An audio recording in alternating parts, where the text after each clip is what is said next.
Passport নিয়ে কেন্দ্রের বড় সিদ্ধান্ত। এবারে পাসপোর্ট তৈরি করতে খরচ কমবে। হ্যাঁ বন্ধুরা, আপনারা ঠিকই শুনেছেন, পাসপোর্ট হলো আমাদের দেশের ভবিষ্যতের সবচেয়ে গুরুত্বপূর্ণ নথিপত্র। বর্তমানে আধার কার্ড ও প্যান কার্ড হলো আমাদের দেশের সবচেয়ে গুরুত্বপূর্ণ নথিপত্রের মধ্যে অন্যতম। কিন্তু বিদেশে এই নথিগুলোর মধ্যে একটারও দাম নেই। সেইখানে এই পাসপোর্টের মান্যতা আছে অনেক বেশি। পাসপোর্ট করানোর জন্য আঞ্চলিক পাসপোর্ট কার্যালয়ে গিয়ে ঘন্টার পর ঘন্টা লাইন দেওয়ার দিন শেষ। এখন থেকে বাড়িতে বসে মাত্র 1500 টাকা খরচ করেই বানিয়ে ফেলা যাবে এই পাসপোর্ট। সম্প্রতি এই বিষয়ে বেশ কিছু তথ্য সামনে এসেছে।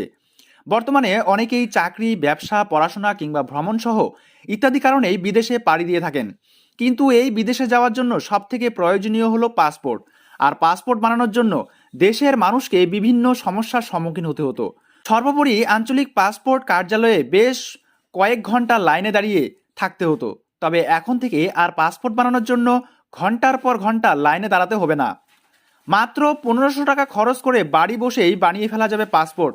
কিন্তু এর জন্য অবশ্যই আবেদনকারীর কাছে একটি স্মার্টফোন থাকতে হবে। আর সেই স্মার্টফোনে এম পাসবুক সেবা অ্যাপটি ইনস্টল করা থাকতে হবে। প্রথমে এম পাসবুক সেবা অ্যাপটি ইনস্টল করে সেই অ্যাপে রেজিস্ট্রেশন করতে হবে। এর জন্য নিউ ইউজার রেজিস্ট্রেশন অপশনে ক্লিক করতে হবে। এরপর অ্যাপের মূল পেজে ঢুকে নিজের স্থায়ী ঠিকানা, নিকটতম পাসপোর্ট অফিস নির্বাচন করতে হবে আবেদনকারীকে। আবেদনকারী যে রাজ্যের স্থায়ী বাসিন্দা এবং যেখানে ভোটার সেখানকার পাসপোর্ট অফিস নির্বাচন করতে হবে। এবার নিজের নাম, জন্ম তারিখ, ইমেল আইডি সহ অন্যান্য বিষয়গুলি যথাযথভাবে উল্লেখ করতে হবে আবেদনকারীকে। এবার লগ ইন আইডি, পাসওয়ার্ড, অন্যান্য বিবরণ এবং ক্যাপচা কোড উল্লেখ করে সাবমিট অপশনে ক্লিক করতে হবে। এখানেই পাসপোর্টের জন্য আবেদনকারীর প্রাথমিক আবেদন প্রক্রিয়া সম্পন্ন হবে। এবার পাসপোর্ট অফিস থেকে আবেদনকারীর ইমেলে একটি ভেরিফিকেশন লিঙ্ক পাঠানো হবে। আবেদনকারী এই ভেরিফিকেশন লিঙ্কে ক্লিক করার সঙ্গে সঙ্গে একটি নতুন ওয়েব পেজে রিডাইরেক্ট করে পৌঁছে যাবে। সেখানে ভেরিফিকেশনের জন্য লগ ইন আইডি যথাযথভাবে উল্লেখ করতে হবে আবেদনকারীকে। অ্যাকাউন্ট ভেরিফাই হওয়ার পর অ্যাপটি সাময়িকভাবে বন্ধ করতে হবে। এবার আবার পাসপোর্ট অ্যাপে প্রবেশ করে লগ ইন প্রক্রিয়া শুরু করতে হবে। এবার এক্সিস্টিং ইউজার অপশনে ক্লিক করতে হবে। এর জন্য লগ ইন আইডি ও পাসওয়ার্ড এবং ক্যাপচা কোড দিতে হবে। সঠিকভাবে লগ ইনের পর অ্যাপ্লাই ফর ফ্রেশ পাসপোর্ট অপশনে ক্লিক করতে হবে। এরপর আঞ্চলিক পাসপোর্ট অফিসে নির্বাচন করতে হবে। এখানে পাসপোর্টের ধরন বেছে নিতে হবে। আবেদনকারীকে তার নিজের প্রয়োজন ও চাহিদা মতো সেটা নির্বাচন করতে হবে।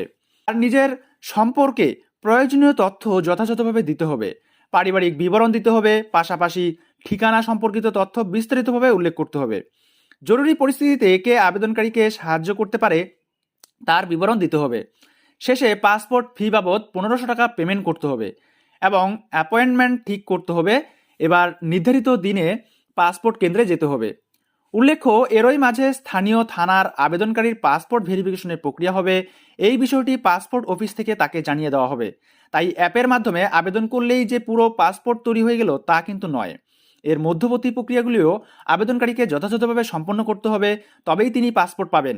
তাই প্রয়োজন রয়েছে পাসপোর্টের, তাদের আর দেরি না করে অতি দ্রুত উক্ত পদ্ধতি অবলম্বন করে এম পাসপোর্ট সেবা অ্যাপের মাধ্যমে পাসপোর্টের জন্য আবেদন করা যেতে পারে।